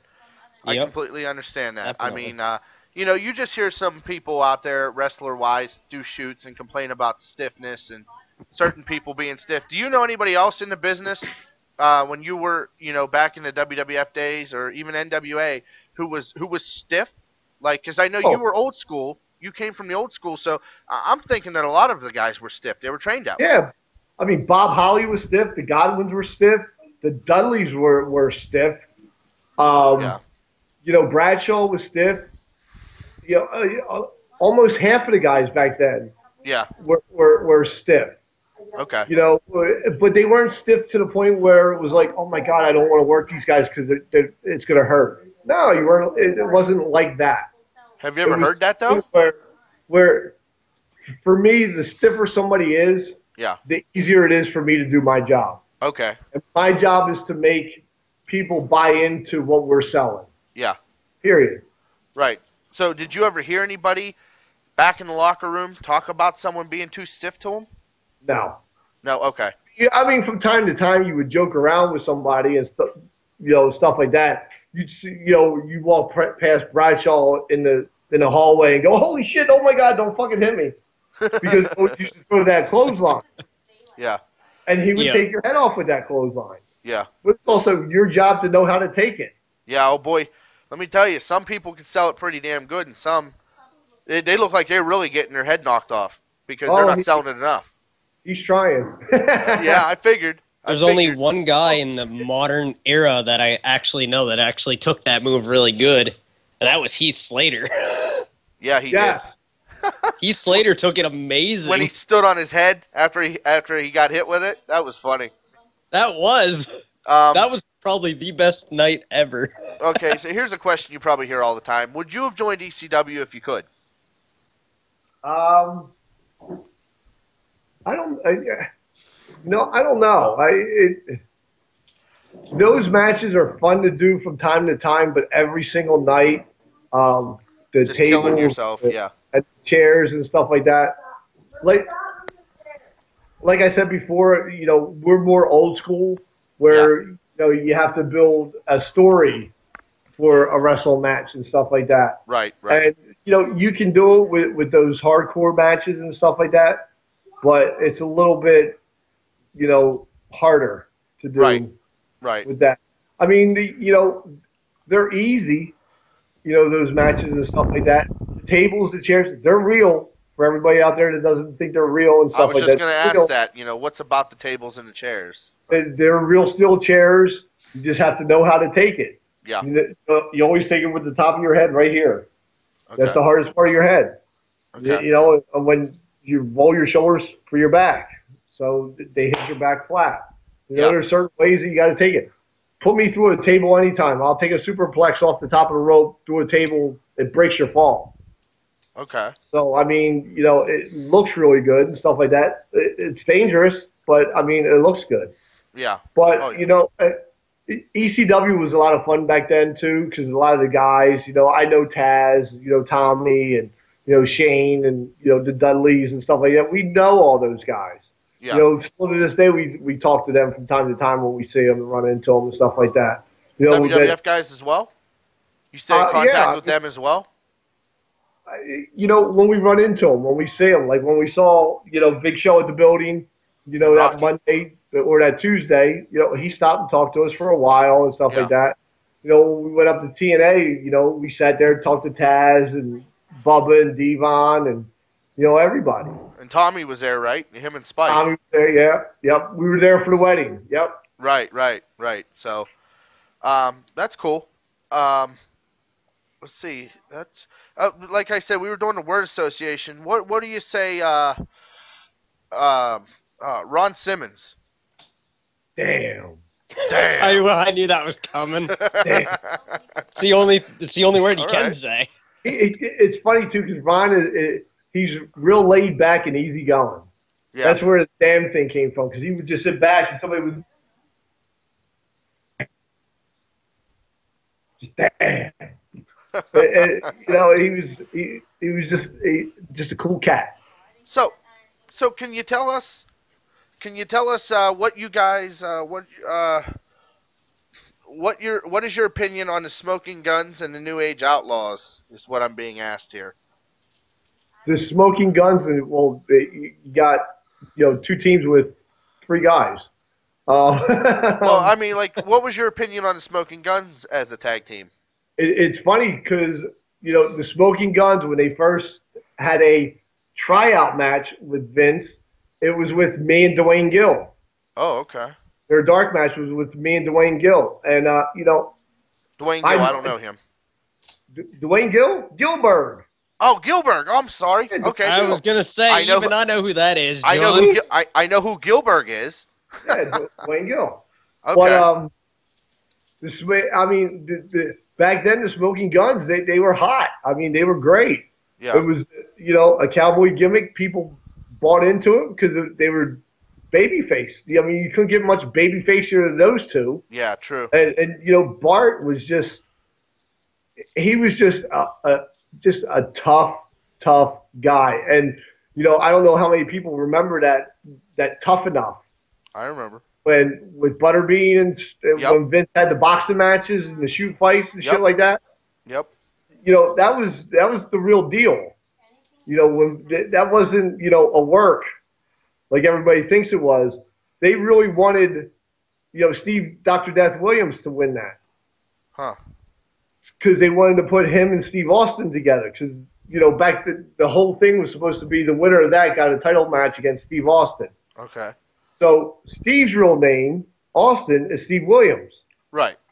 Then you had Dr. Death, Steve Williams. Right. Where I'm going? Steve Williams, I see where you're going. Steve Williams. Yep. So, and that was their thing. That was their thing to make Dr. Death a monster. And then, Bart Gunn came in and knocked his ass out. Yeah. It was kind of threw a monkey wrench in the whole damn thing. Bart Gunn was just a tough. I wouldn't mess with him. But John, why are you laughing so much? Someone asked, what's your opinion on X-Pac in China?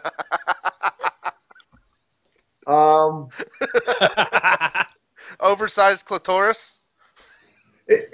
See, what's so funny is I still talk to Jody from time to time on Facebook and everything else. Yeah. And, she goes on her rants, and I don't know about any of that stuff that ever happened. I don't even, I think we left by the time those two got together. Yeah. Because I can remember, driving with her in a car, and her and Hunter were fighting and everything else, and they were arguing and whatever. So she drove with us one time. And, I can't comment on something I really don't know too much about. Okay. You've never seen the video? No. I try. When there's other wrestlers involved, I try not to watch the video. Okay. Like the Hulk Hogan sex tape, never want to see it. So Sean Waltman, though, what's your opinion on him, though? I remember, it's funny because if you remember, I told you that Larry Sharp used to bring in guys to his school when he did his shows. Yeah. And the 1, 2, 3, the Lightning Kid was one of the guys he used to bring in. Okay. When Sean was down in Global Championship Wrestling. I don't know if anybody remembers Global. No, I don't remember Global. You had Sam Houston down there. You know, guys like that. What was your? Okay. Go ahead. I mean, I don't want to try to keep you too much longer. That's why I'm trying to get through some questions. Good. My ass Yeah. is sweating. Yeah, I'm sure. What is your? What's your? You should be used to that. No, that's right. You're not wearing a skirt right now. I'm sorry. All right. What's your opinion on Goldberg? You ever met him? Never met him. Okay. Never met him. I wish I did because, you know, from you know, it's funny because I don't believe half of the stories. I usually, when I hear, I kind of think the opposite. You know, when you hear, oh, this guy was a dick and everything else, he was probably really nice. You just fucking didn't know what to say to him. Right. I got you. Whose idea was it to put Earthquake in a mask and have him come out as a crazed Cartman fan and have him carry a Cartman doll around?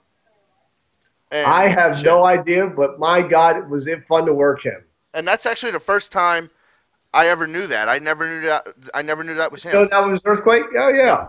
No. What's his name? John Tenta? Yeah. Yeah. Okay. May he rest in peace as well. It was, you know, it was one of those things where, you know, you see, you know, you see this guy that you watch on TV wrestle Hulk Hogan, you know, and you had Earthquake and Typhoon, the natural disasters and everything else, and then you go, all right, well, he's going to be in the oddities and you're going to wrestle with him every single night for 6 months. And you're like, oh my God, okay. All right. And then we're going to bring in George the Animal Steel and he's going to be, you know, one of their outrageous managers from time to time. And, you know, and then we're going to bring in Luna Vachon and you're just like, you get all these names thrown at you and you're just like, all for us? Yeah. It was neat. It was one of them moments that you sit there and go, John, whatever you want to do, let me know. I'm there for you. You know, and he was always the same way. He was such, you know, a good guy. He was, you know, always willing to do anything and everything that we wanted to do. You know, if we wanted to do double team stuff to him, he would let us. You know, and you think about it, Earthquake, you know, it should be like 3 guys to pick him up that were our size back then and everything else. But, you know, he was willing to do anything and everything that he wanted to do. Yeah. So it made it real easy. Yeah, okay. All right, that's cool. So what was it like beating the shit out of the Insane Clown Posse? It's always a good question. See, everybody gets this story wrong. Thinks that we had heat with them and everything else. We never had. I don't know. I thought it was all work, personally. Well, we never had, just for everybody else out there, we never had any heat with, you know, Violent J or Shaggy or anything else. Yeah. It was the fact of they came in, they were put with the oddities, and then we were doing a program with them. They went up to Vince and said, hey, I think this would be better if we were with the Headbangers because of the music background. Right. So Vince said, well, this is what we're going to do. We're going to put you with them, and then you're going to turn heel and go with the Headbangers and feud more with the oddities.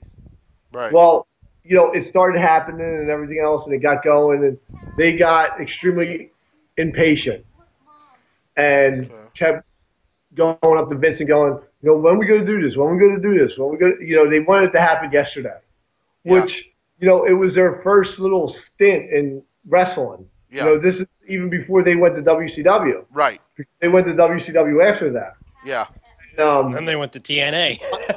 Just finally one day, Vince got tired of it, and he goes, you guys are having a handicap match against them. Beat the shit out of them. I don't want them coming back tomorrow. Oh? So that's what it was. So wait a minute. You guys actually beat the shit out of them? Well, I mean, to an extent. You know, the chairs were a little bit harder. You know, and they understood. I mean, it was never anything personal. So handicap match, there was only 2-on-2, so... Yeah, but it was a handicap match because it was 2 wrestlers against 2 music guys. Is it the one where you guys went out into the ring, the oddities came out on the ramp, and you said, no, not you guys, we want them stinking clowns? Yeah. Okay. Yeah. Dude, I tell you what, I heard that I heard that chair shot off of Shaggy's head. We were just watching some videos of you guys before you came on, and I don't know if it was you or Chaz. Was it you that hit him over the head, Shaggy? I think I did, yeah. Yeah, you hit him with the bent part of the metal chair right over the top of his head. I mean, to tell you, you nailed him hard. And it was funny, too, because whenever if you're a wrestler and you're in there with somebody that's, a non-wrestler right. or not trained yet properly and stuff like that, you go a little bit harder than usual. And with those two guys, when we were in the back and discussing everything and everything else, they even said, "Hey, lay it in." They were like that, So it was, it was something that they were okay with. They knew what was going on. So that was the end of them after that happened? Yeah. They're not dumb guys. I mean, they have their own wrestling federation right now. It's called, JCW, Juggalo Championship Wrestling. Which you guys wrestled at before. And we've done lots of stuff with them. That's why, everybody says, oh, you guys have heat with them and everything. No, we really don't. Actually, the first time that we saw them after that was probably, it'll be 2 years ago, August. They came up to us and thanked us for the education in wrestling. Yeah. And which, they said it helped them. Cool. So, cool. Whatever works. Cool. So, no, we have no beefs with them. The only beef we have with them is they're not calling us anymore to book us. Book us! Yeah, so that's a good question to finish this off. Are you guys getting booked a lot anymore? What's going on? Well, right now we're doing the independent scene in Where can we find you? What's that? Where can we find you? Well, we're doing a lot of work in South Florida right now. We are, going overseas, doing some tours overseas, and the UK is coming up. We have something coming up in May. Mm-hmm. So it's funny now because everybody now, see, we're very select who we work for and stuff like that. Right. Because anybody now can put a ring in their backyard, sell tickets for $5, and call themselves a promoter. Right. So, I mean, we kind of, select who we kind of want to do stuff for because, I'm not in this for, the glory or the fame or anything else. We're at the point now where we want to give back to the young guys coming up. Yeah. Just the same way it was given to us when we were coming up. Yeah. So now it's our turn to pass it on to somebody else. I mean, that's why I still believe that, I think, me personally and Chaz also, that we have another, 5 years left in us. That I think that we could contribute to either company, whether it be TNA, WWE, or, anybody else. Yeah.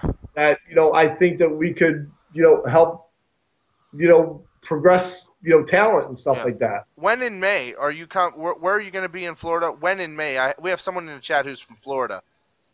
He want to know when in May. May is going to be in the UK. We're going to be UK. Okay. Well, we have a match March 9th. I believe it's in Deerfield. We got some in we got some all month long. All they got to do is check out our Facebook pages. They can find Chaz Warrington, or Chaz Mosh, Warrington. How about that wink, wink, them Twitter pages? Wink, wink. Hold on. There you go. Make sure you add them up on Twitter, guys. Definitely. Yeah, definitely. I got some catching up to do to Chaz, too, so I need more followers than him. Yeah, exactly. So make sure you add them guys up for sure. Definitely. And you know what, Glenn? I mean, dude, it's been an honor talking to you. I want to thank you so much, dude. So much. Anytime. I mean, it really means a lot to me, and it means a lot to the guys and gals maybe watching or listening. I just hope it's not that one girl that just went all crazy. He knows what I'm talking about, don't you? Oh, my God. Crazy bitch. We got somebody chanting in the chat room, headbangers for WrestleMania 29. It won't happen. No. Yeah. No. Well, we're getting a bunch of thank yous, and like I said, brother, I want to thank you so much for all your time. I didn't mean to give you swamp ass sitting there the whole time. But you know, you're a great man, and you know, if more superstars, wrestlers, so on and so forth, were like you, you know, I think that you know, we'd all be able to connect with them a little bit better, because some of them do act like they're better than everybody else. So. And they're not. You know, without the fans, there would be no superstars. That's what the fans need to know. Yeah. You know, and I've always believed that. I'll always take time to talk to somebody, to give advice, anything. You know, because you know, it's all about, you know, the fans. It's all about you guys. Yeah. Okay. Cool. So, do you wanna outro us out of this, Glenn? What do you want me to do? I don't know. Hey, you're the headbanger, man. You know how to do this kind of stuff. Give us a Thrasher headbanger kind of goodbye.